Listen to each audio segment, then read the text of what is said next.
दोस्तों, आज के समय में अगर किसी अभिनेता के कपड़ों पर कोई टिप्पणी कर दे तो सोशल मीडिया पर तूफान आ जाता है। लेकिन बॉलीवुड में एक ऐसा अभिनेता भी हुआ जिसके सिर्फ कपड़े पहनने के अंदाज ने लड़कियों को इस कदर दीवाना बना दिया था कि कहा जाता है उनके काला कोट और सफेद शर्ट पहनने पर रोक लगाने की बातें होने लगी थी। सोचिए, एक इंसान जिसकी सिर्फ एक मुस्कान लोगों का चैन छीन ले, जिसकी चाल, उसकी गर्दन झुकाकर बात करने का अंदाज और उसकी आंखों की चमक लाखों दिलों पर राज करती हो।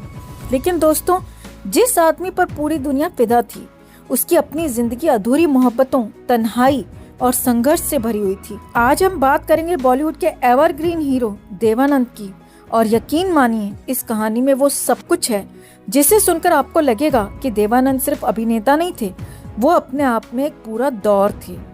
तो वीडियो को आखिर तक जरूर देखिएगा, क्योंकि आखिर में हम आपको देवानंद की जिंदगी का वो सच बताएंगे जिसे बहुत कम लोग जानते हैं। और अगर आपको ऐसी अनसुनी कहानियां पसंद आती हैं तो वीडियो को लाइक और शेयर जरूर कर दीजिए। सन 1923 पंजाब के गुरदासपुर में एक बच्चे का जन्म हुआ। नाम रखा गया धर्मदेव किशोरीमल आनंद। किसे पता था कि यही बच्चा आगे चलकर बॉलीवुड का सबसे स्टाइलिश और रोमांटिक सुपरस्टार बनेगा। लेकिन बचपन में देवानंद बिल्कुल अलग थे। वो इतने शर्मीले थे कि लड़कियों को देखते ही रास्ता बदल दिया करते थे। उनके पिता इस आदत से परेशान हो गए और फिर उन्होंने एक ऐसा फैसला लिया जिसने देवानंद की पूरी जिंदगी बदल दी। उन्होंने अपने बेटे का एडमिशन लड़कियों के स्कूल में करवा दिया। जी हाँ, वहीं से धीरे धीरे उनकी झिझक खत्म हुई और फिर वही लड़का जो लड़कियों से नजरें चुराता था, आगे चलकर करोड़ों लड़कियों का क्रश बन गया। लेकिन दोस्तों, स्टार बनने का सफर इतना आसान नहीं था। साल 1943 में देवानंद सपनों से भरी आंखों के साथ मुंबई पहुंचे। जेब में बहुत कम पैसे थे, रहने का कोई ठिकाना नहीं था और फिल्म इंडस्ट्री में कोई पहचान भी नहीं। रेलवे स्टेशन के पास एक छोटा सा कमरा, जहां वो दो और संघर्ष कर रहे लड़कों के साथ रहते थे। दिन गुजरते गए, पैसे खत्म होने लगे और भूख बढ़ने लगी। देवानंद ने अपनी ऑटोबायोग्राफी रोमांसिक विद लाइफ में लिखा था कि एक ऐसा समय आ गया था जब उन्हें समझ आ गया कि सिर्फ सपनों से मुंबई में जिंदा नहीं रहा जा सकता। फिर उन्हें मिलिट्री सेंसर ऑफिस में क्लर्क की नौकरी मिली। काम क्या था? सैनिकों की चिट्ठियां पढ़ना, और इसके बदले उन्हें मिलते थे सिर्फ 165 रुपए महीने। सोचिए दोस्तों, जो आदमी आगे चलकर करोड़ों दिलों की धड़कन बनने वाला था, वो कभी दूसरों के दर्द भरे खत पढ़ा करता था। लेकिन किस्मत धीरे धीरे करवट ले रही थी। उन्हें फिल्मों में छोटे मोटे रोल मिलने लगे और इसी दौरान उनकी मुलाकात हुई गुरुदत्त से। दोनों संघर्ष कर रहे थे, दोनों के पास सपने थे और दोनों ने एक दूसरे से एक वादा किया, अगर मैं पहले सफल हुआ तो तुम्हें मौका जरूर दूंगा। दोस्तों, आगे चलकर यही वादा बॉलीवुड के इतिहास में अमर हो गया। देवानंद को पहली बार फिल्म हम एक है में काम मिला।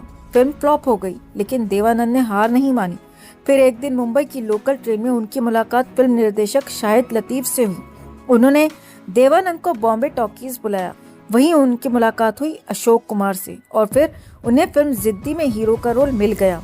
ये फिल्म सुपरहिट हुई और देवानंद रातों रात स्टार बन गए। लेकिन दोस्तों, असली फिल्मी कहानी अब शुरू होती है। देवानंद ने अपना खुद का प्रोडक्शन हाउस शुरू किया, नवकेतन। पहली फिल्म बनाई अफसर। हीरो थे देवानंद और हीरोइन थी उस दौर की सबसे बड़ी स्टार सुरैया। लेकिन फिल्म फ्लॉप हो गई। कोई दूसरा होता तो टूट जाता, लेकिन देवानंद नहीं।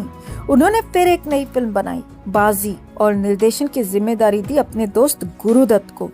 दोस्तों, यहीं से इतिहास बदल गया। फिल्म सुपरहिट हुई, देवानंद स्टार बन गए और गुरुदत्त को भी नई पहचान मिल गई। लेकिन इसी दौरान देवानंद की जिंदगी में मोहब्बत ने दस्तक दी।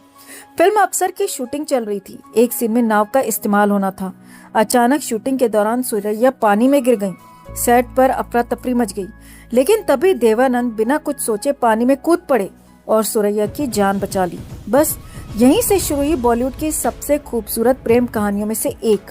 दोनों एक दूसरे से बेइंतहा प्यार करने लगे। कहा जाता है कि सुरैया ने जिंदगी भर शादी नहीं की और देवानंद, उन्होंने मुस्कुराना नहीं छोड़ा, लेकिन अंदर से वो टूट चुके थे। इसके बाद उनकी जिंदगी में आई कल्पना कार्तिक।